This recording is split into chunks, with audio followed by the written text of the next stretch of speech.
여러분, 아담과 하와의 범죄와 타락으로 인해서 이 세상은 사망이 오게 되었습니다. 여러분, 사망의 그늘 속에 살아가는 인생이 어찌 그렇게 여러분 희망이 있겠습니까? 여러분, 세상은 누구에게나 바로 이런 일로 인하여 수고와 슬픔과 고통이 있는 세상을 인간은 살아갈 수밖에 없는 것이죠.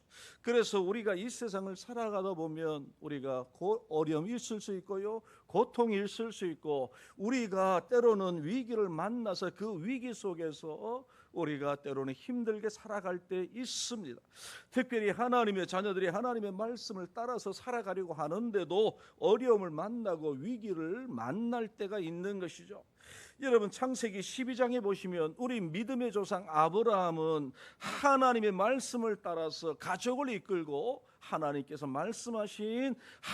말씀하신 그 진척 본토 아비집을 떠나서 하나님이 보여주시는 그 땅으로 오게 되었습니다. 하나님의 말씀을 따라서 하나님께서 예비하신 그곳으로 오게 되었는데, 그러나 그곳에는 무엇이 있었습니까?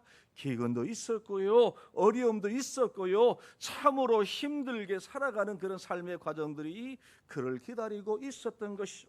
여러분, 그렇습니다. 우리가 하나님의 부르심을 받고 믿음으로 살아가려고 할 때도 우리에게는 어려움이 있을 수 있다는 사실입니다. 어려움으로 인하여 우리가 절망할 때도 있습니다. 때로는 인간적으로 근심하며 살아갈 때도 있습니다. 염려할 때도 있습니다. 그래서 위기의 순간을 맞이하게 되는 것이죠.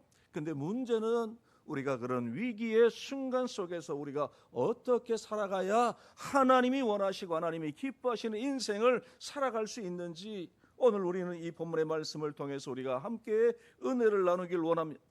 그 속에서 하나님의 역사를 체험하고 그 일들을 통하여 하나님의 크고 놀라운 일들을 맡기시기 위하여 하나님께서는 우리에게 때로는 위기를 우리에게 허락하실 때가 있다는 사실이죠. 그러므로 여러분, 하나님을 믿는 하나님의 자녀들은 그 위기 자체를 두려워할 필요 없습니다. 오히려 위기를 통하여 우리 하나님 앞에 기도하는 그런 신앙인의 모습이 우리에게 요구되는 것이죠. 여러분, 하나님 앞에 우리의 시선을 고정하고 하나님을 더 체험하는 그런 체험의 역사가 저와 여러분들의 있기를 주님의 이름으로 축원드립니다.